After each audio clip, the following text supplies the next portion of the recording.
Are you still losing an hour every morning before you even leave the house? Here is what is actually happening. You are not lazy. You are not disorganized. Your house is just working against you. Every 10 minutes you spend hunting for your keys or your charger is 10 minutes. Your brain burns through its best fuel before the real work even starts. And once that mental energy is gone, it is gone.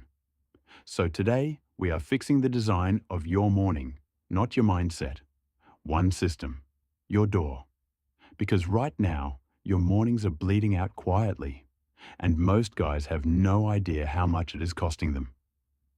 Think about how many minutes you spent this morning looking for something. Keys, charger, that one specific pen that was literally just here. Add that up across a full week.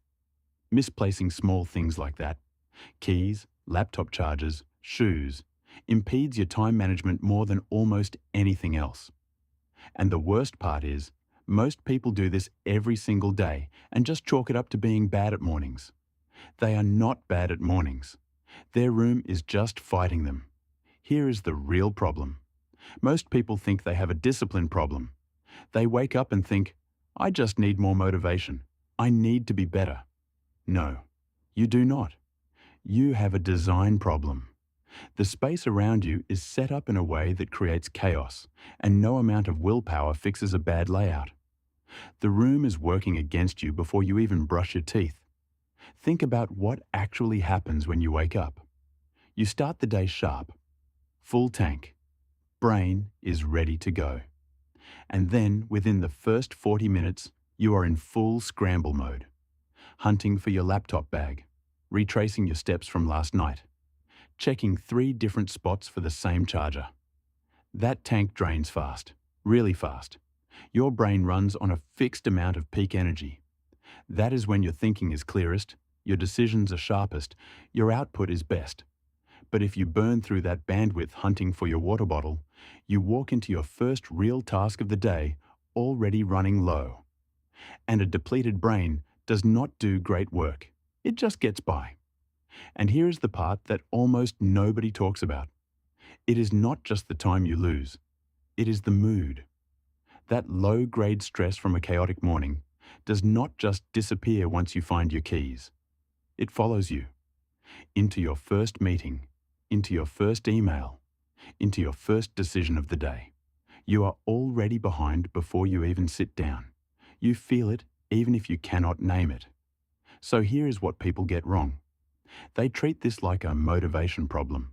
Like if they just cared more, they would stop losing things. But motivation does not tell you where your charger is. A system does. Motivation is a feeling. A system is a location. And locations do not change based on how you feel at 6:45 in the morning. Minor things compound. Keys with no home. A charger left in a different room. Shoes kicked off wherever. Each one costs you a minute or two. String enough of those together, and you are walking out the door frazzled, late, and already mentally drained. Before the actual work of your day has even started. So the fix is not waking up earlier. It is not adding a cold shower to your morning or starting a new journaling habit. Those things are fine, but they do not solve this. The fix is simpler than that. It is about where your stuff lives. That is it. Where things live determines how fast you move in the morning. And right now, for most people, things live nowhere in particular. Your environment is either working for you or it is working against you. That is not a mindset thing. It is just physics. A room set up badly creates bad mornings. A room set up right creates fast ones.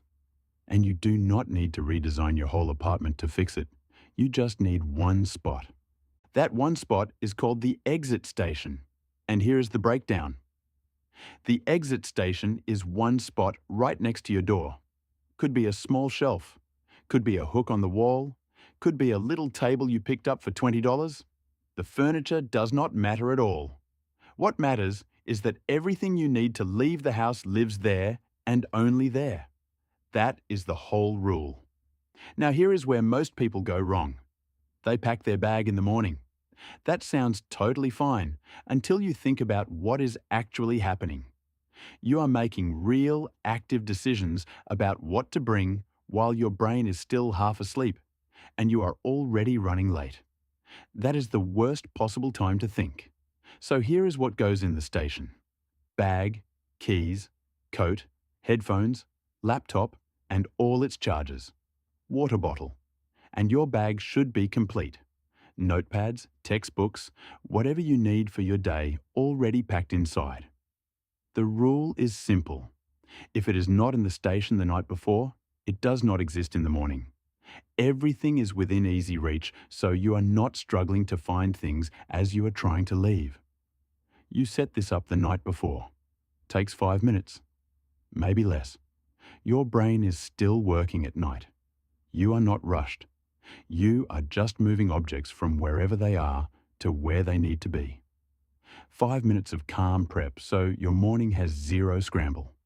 And then here is what the morning actually looks like. You wake up, you get ready, you walk to the door, you pick up the bag, you leave. No searching, no backtracking, no standing in your kitchen trying to remember if you grabbed your charger. The answer is always yes, because you set it up last night.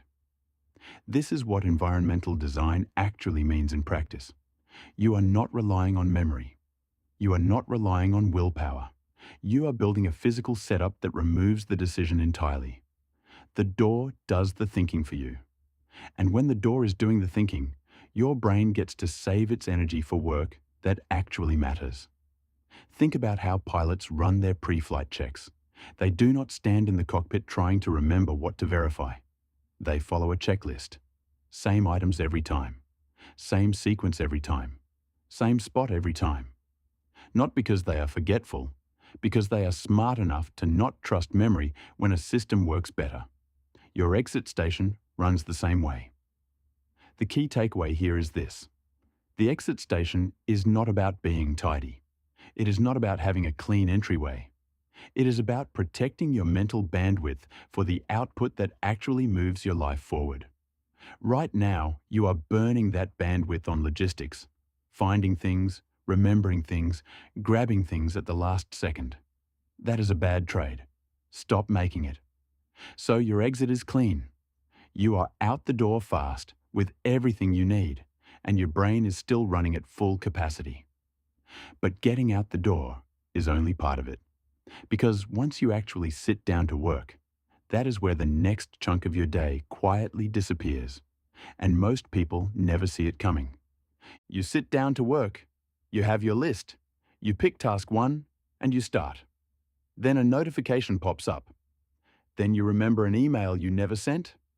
Then somehow, 20 minutes later, you are doing 3 things at once and doing all of them badly. Sound familiar? Yeah. That is not a you problem. That is a structure problem. This is where most people lose the afternoon. Not to laziness, not to procrastination, to drift. One task bleeds into the next, and by 3 p.m. you have touched everything on the list and finished nothing on the list. The day just kind of happened to you. And that feeling at the end of the day, where you were busy all day but have nothing to show for it, that is drift. And drift is expensive. So here is the fix. Time blocking, not a to-do list, an actual time block. You give every task a start time and a hard end time. 2 hours for the big task, the report, the essay, the thing that actually moves the needle. 1 hour for emails and admin. Real fences around each one. Not suggestions, not rough estimates. Actual stops. Here is how you run it. Set an alarm for when the block starts. Set a second alarm for when it ends. When that end alarm goes off, you stop. Even if you are not done, you close it out and move to the next block. That feels wrong the first few times. Your brain will resist it. Do it anyway. It works. And those alarms do something else too. Over time, you start to learn exactly how long things actually take, which changes everything about how you plan. Here is why it works. When you know a task ends in 90 minutes, your brain locks in. There is a deadline. Deadlines create urgency, and urgency creates output. Open-ended tasks do the opposite. They just expand to fill whatever time you give them. Give a task all afternoon, and it will take all afternoon. Give it 90 minutes, and you will be shocked how much you actually get done. And if this focus system is clicking for you so far, go ahead and hit the like button. It helps more people find this stuff. Now here is the part most people never think about. When you get the urge to switch tasks mid-block, to jump into admin while you are supposed to be in deep work, you remind yourself that it is already scheduled in. It has a block, it has a time. It does not need your attention right now. That one shift kills a huge amount of drift on its own. And once you know the real numbers, everything shifts. You stop loading your day with 12 tasks and start planning for 5. Fewer tasks on the list. Higher rate of actually finishing them. Better output on each one. And you end the day with a list of completed work instead of a graveyard of half-finished things. That matters more than most people realize. A day where you finish what you planned feels completely different from a day where you touched 12 things and closed none. One builds real momentum. The other just drains you. And momentum compounds. A strong finish on Tuesday makes Wednesday easier to start. So here is the key takeaway on time blocks. A to-do list tells you what to do. A time block tells you when to do it and when to stop. That second part is what most people skip. And skipping it is exactly why the afternoon falls apart every single day. Your exit is handled. Your work blocks are locked in. But none of it holds if the very start of your day falls apart. And for most people, that is exactly what happens before they even get out of bed. The alarm system is where all of it either holds together or falls apart. One alarm is a suggestion. 2 alarms is a system. And right now, most people are running on a suggestion. And then wondering why their whole morning falls apart before 8 a.m. The second alarm is not overkill. It is a backup, specifically designed for anyone who has a tendency to sleep through or snooze the first one. And that is most people. Here is what actually happens. You set one alarm. It goes off. You tap snooze. You tap snooze again. Maybe one more time after that. By the time you actually sit up, 30 to 40 minutes are already gone. And your first time block, the one you planned so carefully the night before, is already broken. The day has not even started and you are already behind. And here is why that matters more than people think. The morning is where the whole day gets decided. Your exit station can be perfectly set up. Your time blocks can be locked and loaded. But if you walk out the door 30 minutes late, none of that saves you. Late is late. And a late start does not just affect the first hour. It cascades. Every block shifts. Every task gets rushed or dropped.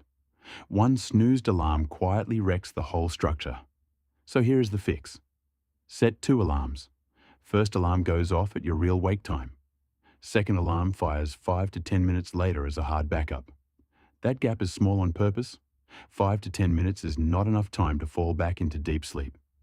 So when that second alarm hits, you are already in that light, half-awake zone where getting up is actually possible. 2 alarms. Done. Now, if you are a serial snoozer, and you know who you are, move the phone across the room. Put it on the dresser. Put it in the hallway. Put it anywhere that forces you to get up to switch it off. Because once you are standing, you are 80% of the way to being awake. That is not a life hack. That is just how your body works. Vertical beats horizontal every time.